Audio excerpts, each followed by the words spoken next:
Okay, so today we're discussing the use of Nukite, so fingers in a way of using not only for striking but also for passing guard and things of that nature.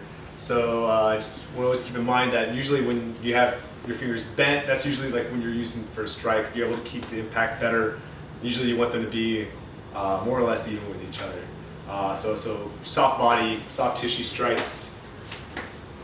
Right, and also like if you, it also cups your hand, which is good because it allows you to, if you happen to miss, you're already kind of in a hooked form. Whereas straight hand nukites, we see more as in general as a way of slipping, using to drive your momentum past the opponent, versus striking this way, which can lead to you, busting up your fingers. So.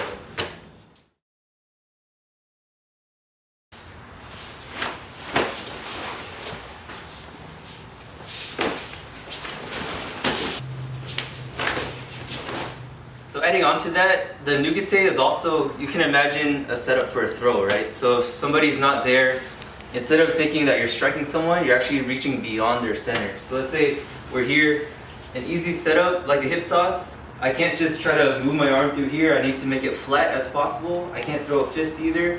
So I'm going through this crevice and reaching all the way behind his back.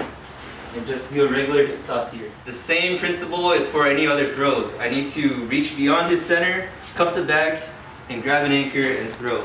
Notice how my hand's flat. I'm not trying to grab for anything. I'm not trying to punch. Nukite, hook, and throw. Okay, for the ground, the same thing applies. I'm trying to get this seatbelt grip. One over the top and one underneath. But now my opponent's privy to this, so he keeps his elbow tucked. So there's no way for me to get through this gap unless I flatten my hand and forcefully pull it through, just like a Nukite. So I'm here, now I can go. Now imagine the person is on all fours, and I'm trying to get this submission called the anaconda choke. So what I'm gonna do is forcefully put my arm flat through this gap here, and I can't, if he's defending, I can't just try to go through, so I need to make sure it shoots, and this one wraps around so I can get the submission.